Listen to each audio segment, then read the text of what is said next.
This is not a stroll in the park. This is hard. Hello there, Pierre Repair here. This is our 2017 Chevy Suburban and it's overdue for spark plug replacement. And the owner's manual, it says 97,000 miles for spark plug replacement, but this is overdue. I almost have 200,000 miles on it. To be precise, I have 176,000 miles on this truck. So this truck is a V8 engine, rear wheel drive, which is the case for a lot of trucks out there. And this engine luckily is longitudinally mounted. This means that I have one bank here and another bank on this side. So these spark plugs, GM has this. A lot of vehicles out there, they have coil unplugged. GM has this coil near plug. So I still have spark plug wires and stuff, and these are easily accessible. So I'm gonna go ahead, before I replace those spark plugs, I'm gonna do a top end cleaning with Seafoam. And I have my AC Delco original equipment spark plugs from the dealership. I'm gonna go ahead, do the top end cleaning, go home, and then in the morning I will replace these spark plugs. Stay tuned.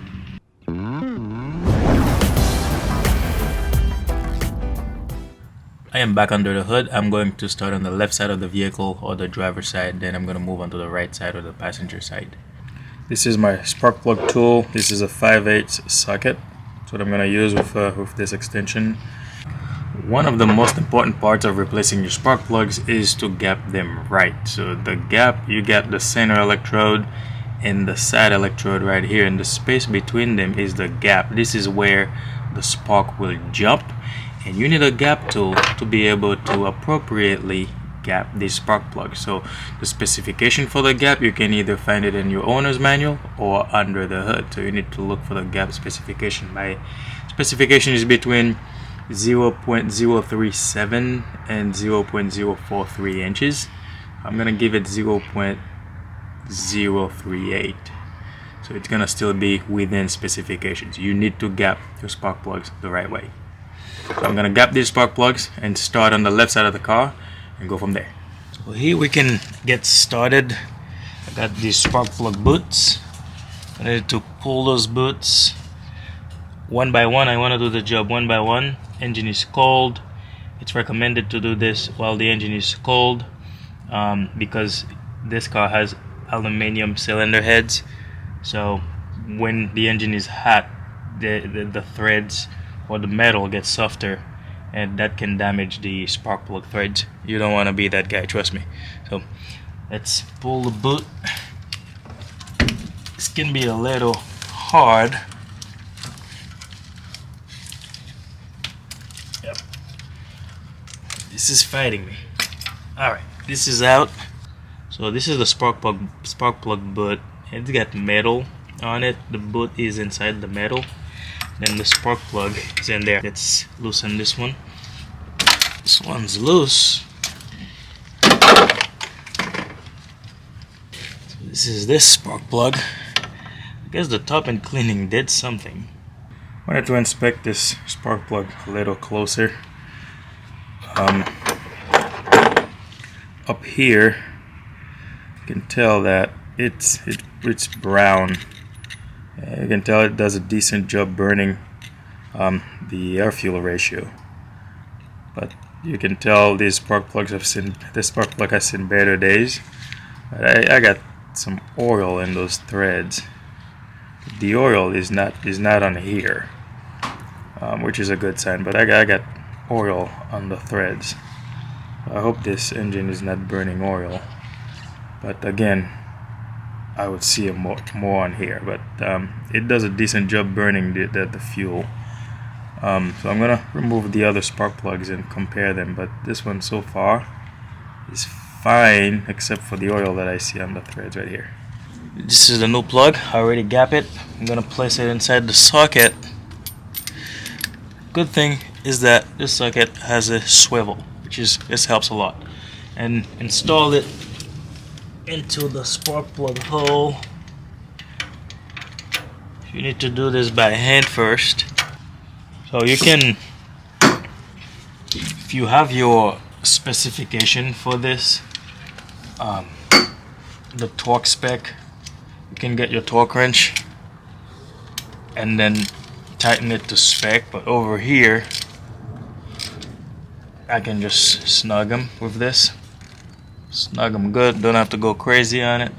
Snug them and you're good to go. So I'm gonna place this wire back on top of the spark plug. So before I do that, I have dielectric grease. I'm gonna apply dielectric grease inside the spark plug butt where it makes contact with the body of the spark plug. Just a little bit of dielectric grease. Put it on my pocket screwdriver and apply a little bit of it in there. So not too much,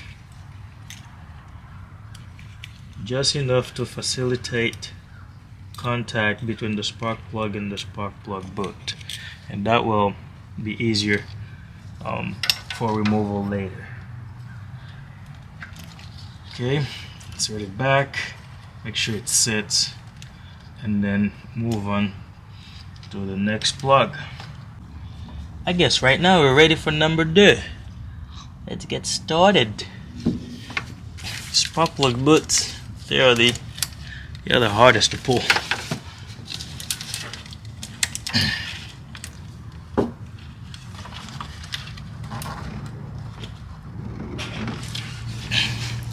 I got better just fight this off camera. It's embarrassing. The boot is now out, thank God, but if you're gonna do this on a GM vehicle, prepare for some fight. If you don't have a boot puller, there's a tool for these things for the spark plug boot, but most vehicles out there, they have coil and plug. You basically remove the bolt from that coil, it just pull right off. But on these cars, if you're gonna do it on a GM vehicle that has coil needle plug, I got this cover out. I got the cover off so that I can remove this part of the spark plug cable, so that I can have more flexibility to pull it out. So I don't have that tool here, the puller for the spark plug, but since it's something that manufacturers are going away from, so I had to use this big needle nose pliers. So it gets this spark plug out and inspect it. I'm not gonna be doing all this on camera. I'm gonna finish this side and go to the right side. I'll probably do the right side off camera, but you get the idea. So if you get a socket with swivel, that will save you a lot of time. This is out. This spark plug is kind of similar to the other one. Let's see if we get a good, yeah, it's kind of similar to the other one. Not too bad. For original spark plug that stayed in this vehicle for that many miles, these rock. That's why I bought original ones again. So let's install the other ones that are already pre-gapped. Install a new one. As I said, just do this one spark plug at a time and take your time.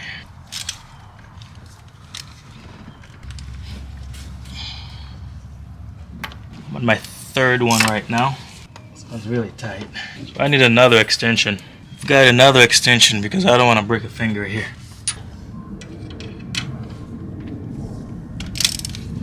Okay, see, this one is a tight one. 3rd one, pretty much the same condition as the others. I don't have any oil here on those threads. But again, these spark plugs should have been replaced a long time ago. GM recommended 97,000 miles, and look, almost double that. Same routine, dielectric grease, and install it back in. Okay, looking good. For me to fight this here, let me try it first. Let me try to pull it, see if it's gonna come out. I'll get the coil side off first.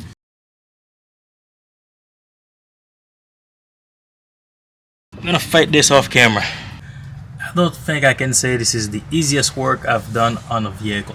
No, I cannot. So I had to get the dipstick out. The bolt for the dipstick was mounted up here. So to get the boot out, I got the dipstick out of my way and pull it out. And guess my lighting is getting very poorly right now. And I got a boot puller as well, so there's no way I could do this without that puller. So I got the boot puller and I grabbed the boot by the metal piece. If you guys can see, there's a metal piece on that boot puller if you're doing this on a GM vehicle, and then I grab it on there and just like wiggle it out. So I think that's the easiest way I found to remove these. And I'm gonna go ahead and take this spark plug out and then get it done this way. And then on the right side, I think I'm gonna get the intake manifold out and get more space. So I think this is it for this side. I'm gonna just get that spark plug out, pretty much the same procedure. I know I previously said that I wasn't gonna do the right side on camera, but it is so difficult that I thought it would be a good idea to give you guys some tips on how to do this. So the intake manifold had to come out. The first two spark plugs already removed these boots. These boots are the most difficult things to remove, and if you're gonna be doing this job, yeah, just get spark plugs and also wires. So I do some hacks, and I was able to keep my wires, but I'm gonna replace them anyway. I'm gonna do this temporarily, but I'm gonna have to replace these. So two first spark plugs boots out, but the two other ones, they are close to the firewall. They are the most difficult ones. Let me give you a shot of them. And these are the spark plug boots. I have only two spark plugs left, and their boots are kicking my butt. So these are gonna be difficult ones. This one right here, compared to the other one, this one's not hard. So if you take a look at this one close to the firewall, you can barely see it. Camera cannot even focus on it, but you get the idea. This guy is going to be my nightmare right here. It's going to be my nightmare. So I'm going to try the spark plug puller that I had, the boot puller.